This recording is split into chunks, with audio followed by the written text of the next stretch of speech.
République, chef de l'État, Félix Antoine Tshisekedi Tshilombo, a présidé ce vendredi 24 février 2023 la 88e réunion du Conseil des ministres.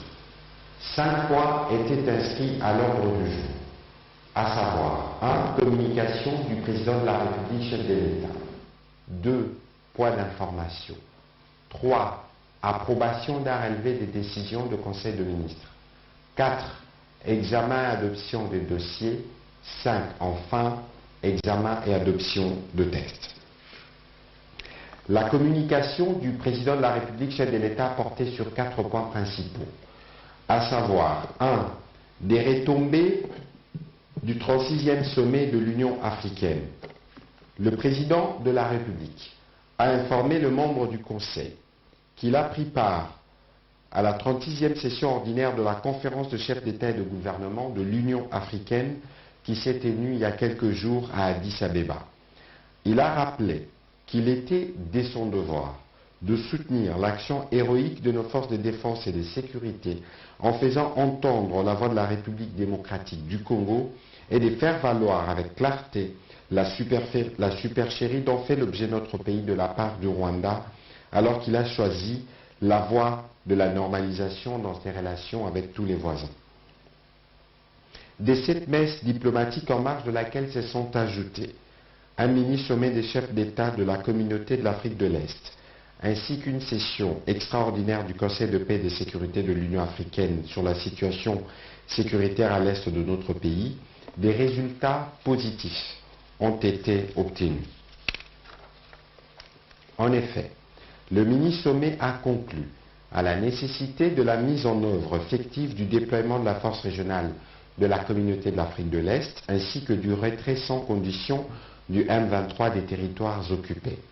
Aussi, le Conseil de paix et sécurité de l'Union africaine a enjoint les États de la région au strict respect de la feuille de route de Luanda et a reconnu, tout en appelant à sa revitalisation, la viabilité de l'accord cadre d'Addis Abeba parrainé par les Nations Unies, l'Union africaine, la Communauté de développement de l'Afrique australe et la Conférence internationale sur la région de Grand Lac. Le président de la République a salué la clairvoyance de ses pairs chefs d'État intervenus au cours de ces 2 instances sur la perception de la véritable situation que connaît notre pays. Il a également informé le membre du Conseil d'une autre victoire diplomatique, celle qui a vu la République démocratique du Congo être endossée comme candidate de la région de l'Afrique centrale pour siéger comme membre non permanent du Conseil de sécurité des Nations Unies après le désistement de la République de Burundi après une action diplomatique soutenue. Le président de la République a enfin fait mention de l'élection du docteur Jean Kaseya, citoyen congolais, à la tête du Centre africain de contrôle et de prévention de maladies, première institution sanitaire du continent. Le deuxième point de la communication du président de la République a porté sur la gestion des entreprises du portefeuille de l'État et des établissements publics.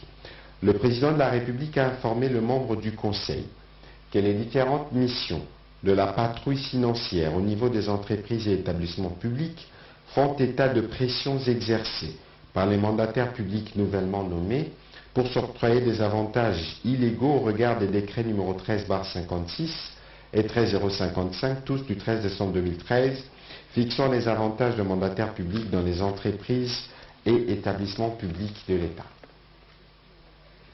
Il a rappelé l'exigence de la part des autorités de tutelle de veiller au respect de principes de bonne gestion dans les chefs de tous les mandataires dans les entreprises et établissements publics. Un rappel à l'ordre devrait être adressé à tous les mandataires publics par chacun des ministres et des tutelles, a insisté le président de la République. Dans les mêmes ordres d'idées, il a demandé au Premier ministre de faire diligence pour procéder à la signature de nouveaux décrets relatifs au statut de mandataire, devant fixer une fois pour toutes les avantages de mandataires actifs et non actifs. Troisième point de la communication du président de la République, du port en eau profonde de Banana. Le président de la République est à nouveau revenu sur le projet de construction du port en eau profonde de Banana au regard de ce que cette ambitieuse initiative représente pour notre économie nationale. À ces propos, il a constaté que certaines barrières retardent encore l'évolution souhaitée, d'autant plus que le gouvernement devrait être en mesure de remettre le site au concessionnaire au plus tard le 26 janvier 2023, consacrant ainsi une forme d'inexécution de l'engagement de notre part. Face à cette situation, le président de la République a demandé au ministre du Portefeuille, des Affaires foncières, ainsi que celui de Poste, Téléphone et Télécommunications, de Transport, Voies des communications et de désenclavement, d'accélérer les processus de cession par la Régie des eaux, la Société commerciale de transport et port, l'Organisation pour l'équipement des bananes à OEBK, la Congolaise de voies maritimes et la Société commerciale de postes et télécommunications, et d'éveiller à ce que cela soit finalisé rapidement. Dernier point de la communication du président de la République sur la nécessité de favoriser un dialogue public-privé et d'accélérer la mise en œuvre effective des réformes. Le président de la République a salué le lancement officiel du baromètre national du climat des affaires BNCA qui a eu lieu le mercredi 15 février 2023 et ses suivants les instructions qu'il a données à la cellule climat des affaires et annoncées lors de la 66e réunion du Conseil des ministres. Cet outil de promotion du partenariat public-privé permettra d'assurer le suivi régulier de l'impact de politique gouvernementale en faveur du climat des affaires et par conséquent de les ajuster selon le retour du secteur privé consulté. Le président de la République a encouragé les ministres sectoriels concernés de s'approprier cette question en prenant diligemment les mesures et textes réglementaires nécessaires pour accompagner l'effectivité de cette assignation dans le meilleur délai. À la suite de la communication du président de la République, le Premier ministre chef du gouvernement a centré sa communication autour de 5 points principaux, notamment, en premier, il a félicité le président de la République pour les succès diplomatiques engrangés au terme de la 36e session de l'Union africaine. Les différentes résolutions qui en sont ressorties visent à contribuer au retour de la paix si elles sont appliquées. Il a également exprimé la reconnaissance de la nation pour les efforts inlassables pour le retour de la paix que déploie le président de la République, mais aussi il a salué l'action de membres du gouvernement qui accompagnent quotidiennement le président de la République dans ses différents fronts. En deuxième lieu, le Premier ministre a soutenu que le gouvernement a pris la mesure des dégâts survenus à la suite de la pluie diluvienne qui s'est abattue sur la ville de Kinshasa le mercredi 22 février 2023. La route nationale numéro 1 a été de nouveau gravement endommagée au niveau de Matadi-Kibala, dans la commune de Mongafula. Des dispositions ont été prises pour assurer la circulation des usagers dans les deux sens malgré que les travaux de réhabilitation sont encore en cours d'exécution. À cet effet, il en a appelé au civisme et à la responsabilité des usagers de la route, à la stricte observance des mesures de sécurité mises en place durant les travaux. Le Premier ministre a également attiré l'attention des services publics compétents, notamment l'Office des routes, l'Office de voirie et drainage, l'Agence congolaise de grands travaux ainsi que l'hôtel de ville de Kinshasa, à s'inscrire davantage dans une démarche préventive et à respecter les normes requises dans la construction des infrastructures routières. En troisième lieu, le Premier ministre a, au nom du gouvernement, salué l'inauguration par le président de la République de l'usine de traitement d'eau des Binza Ozone. Dotée d'une capacité de production journalière estimée à 110 000 m3 d'eau par jour dans sa première phase, cette nouvelle usine permettra d'améliorer la desserte en eau potable dans la partie ouest de la ville province de Kinshasa, notamment dans les communes de Mongafula, Kitambo, Selembao et Ngaliema. À sa phase finale, une capacité de 330 000 m3 par jour, l'usine de Binza Ozone sera la plus grande d'Afrique centrale. Il a rappelé qu'il s'agit d'une deuxième usine que le président de la République vient de mettre en service, après celle de Lemba Imbu d'une capacité de 35 000 m3 d'eau par jour, desservant depuis août 2022 la partie est de la ville-province de Kinshasa. Le Premier ministre a aussi rappelé aux membres du gouvernement l'engagement qui doit les caractériser pour l'atteinte de l'objectif relatif à la mobilisation des efforts de la communauté internationale et des bailleurs de fonds dans la mise en œuvre de la nouvelle réponse humanitaire efficace et concertée pour l'année 2023.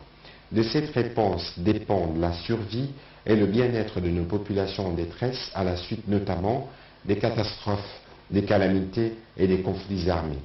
C'est à ce titre qu'en sa qualité de président du cadre national de concertation humanitaire, il a soutenu l'importante cérémonie de lancement du plan de réponse humanitaire 2023 qui a eu lieu à Kinshasa le 22 février 2023 sous la conduite du ministre des Affaires sociales, Action humanitaire et solidarité nationale.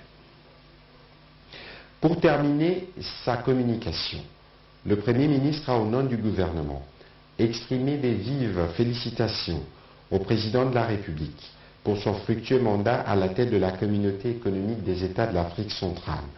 En ce moment de passage du bâton de commandement à son homologue gabonais, les avancées qui ont été enregistrées durant son mandat prouvent à suffisance que son engagement à faire toujours mieux tant sur le plan national, régional qu'international.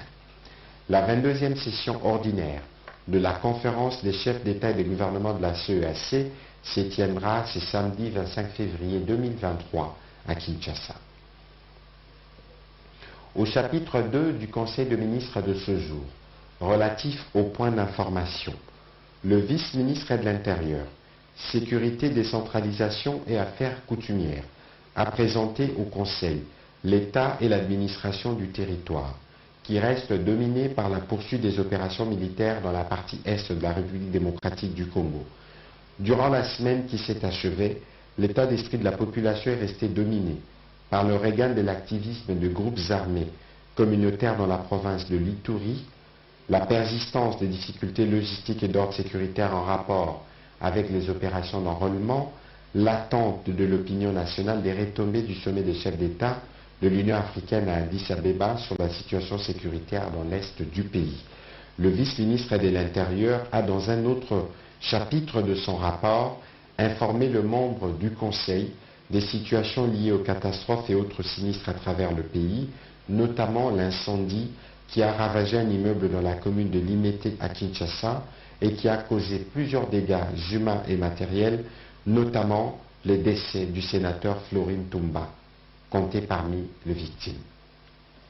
En complément au vice-ministre de l'Intérieur sur le volet sécuritaire, le vice-ministre de la Justice a, au nom de son collègue de la Défense, présenté au Conseil la situation opérationnelle du pays qui reste essentiellement marquée par les opérations à l'est de la République démocratique du Congo.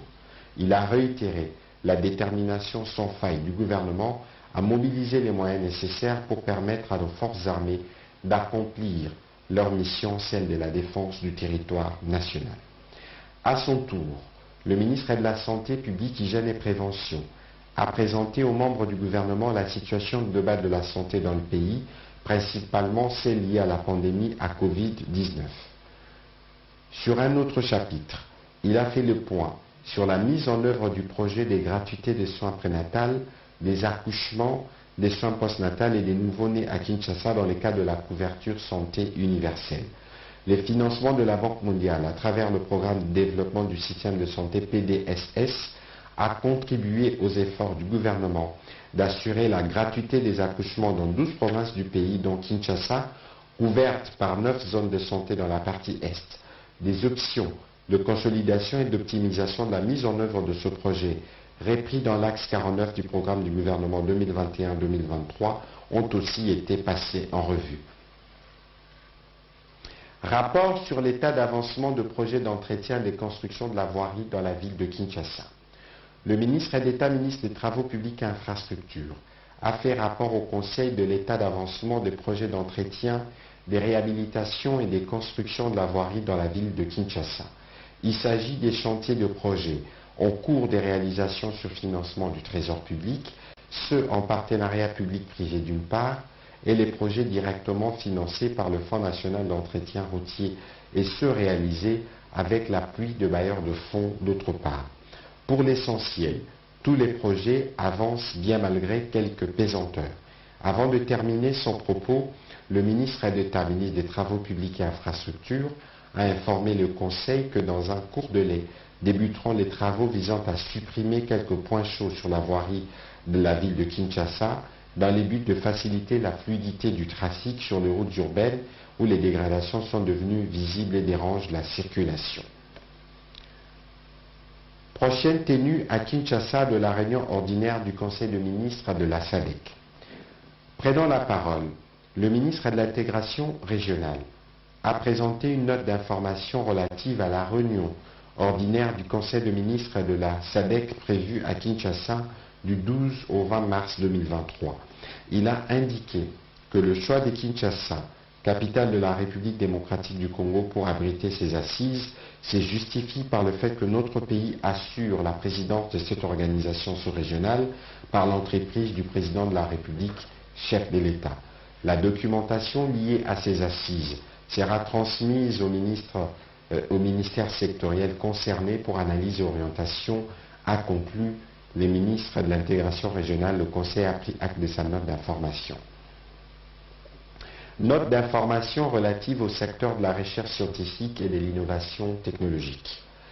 Le ministre de la Recherche scientifique et innovation technologique a présenté au Conseil les notes d'information portant notamment sur la mise en œuvre du programme d'action du gouvernement dans son pilier 9 relatif à la promotion et au développement de nouvelles technologies de l'information et de la communication.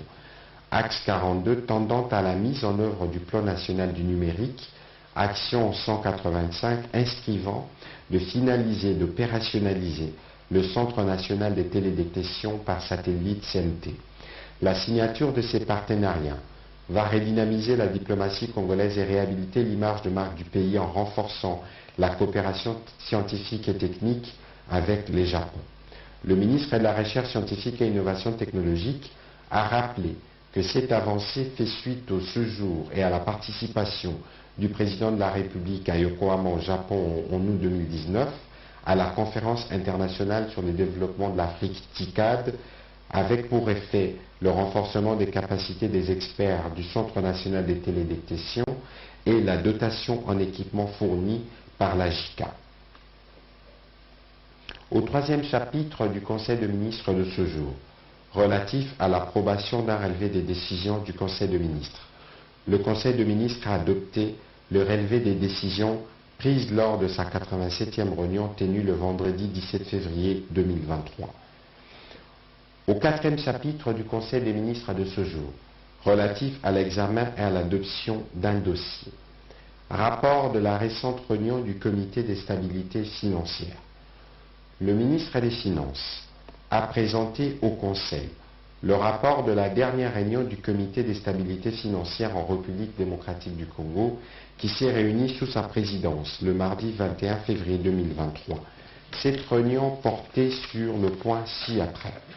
Le rapport de l'audit de la BIAC en liquidation réalisé par l'Inspection générale des finances, la situation d'Afriland First Bank mise sous administration provisoire, l'état d'avancement de l'avant-projet de loi portant dispositions applicables au Bureau d'information sur le crédit, la situation des réseaux de mutuelles d'épargne et des crédits du Congo, MECRECO.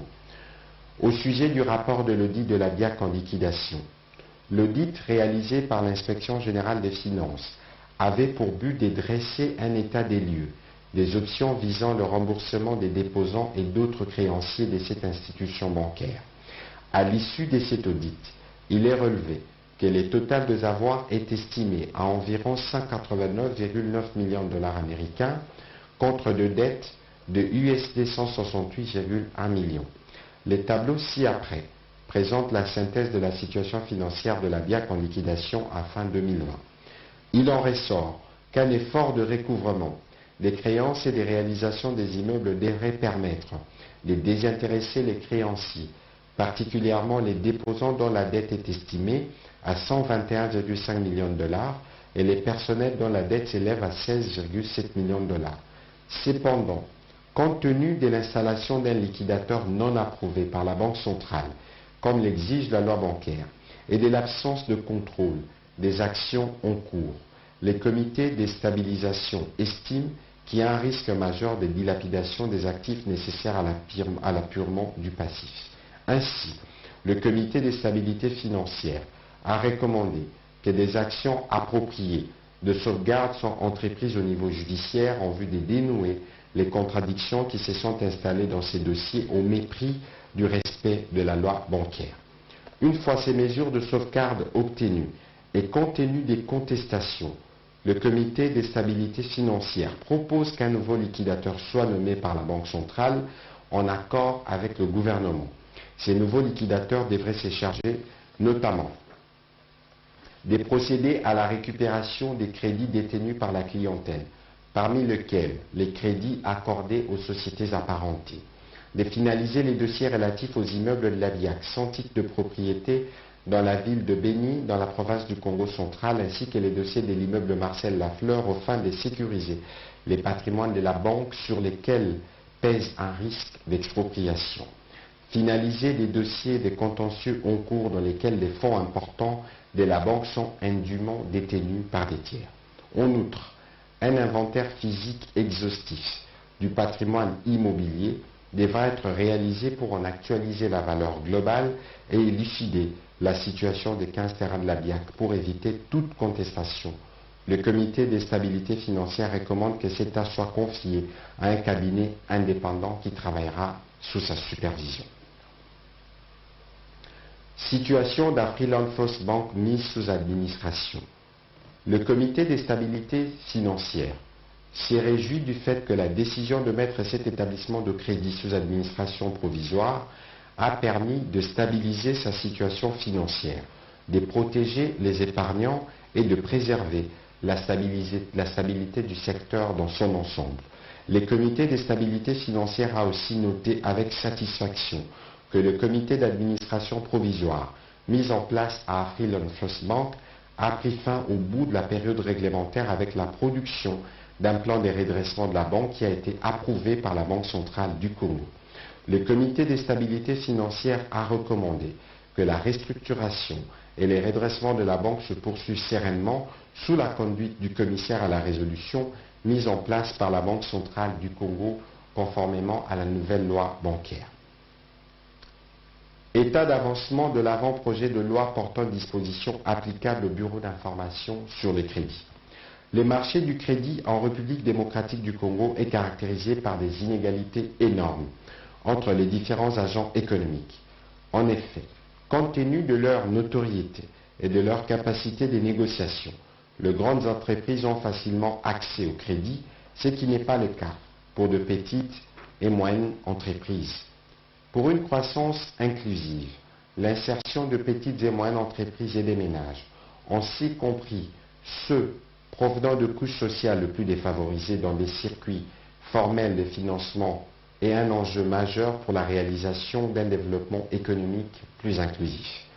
Mais l'octroi d'un crédit est essentiellement basé sur la croissance que les prêteurs a de l'emprunteur, particulièrement sa capacité de remboursement. C'est dans ce cadre que le ministère des Finances et la Banque centrale du Congo ont travaillé sur l'avant-projet de loi portant dispositions applicables au Bureau d'information sur le crédit qui organisera les conditions dans lesquelles les personnes morales privées peuvent tenir et gérer des registres de crédit. Conformément à la clause de consultation prévue dans le programme avec les FMI, cet avant-projet de loi a été partagé avec nos partenaires pour observation. À l'issue de cette consultation, le projet sera transmis à son Excellence Monsieur le Premier ministre pour la poursuite du processus et sa finalisation au cours de la prochaine session à l'Assemblée nationale. Situation du réseau des MECRECO. La situation critique du réseau de mutuelles d'épargne et des crédits du Congo MECRECO a également fait l'objet des échanges considérant l'importance de ces réseaux.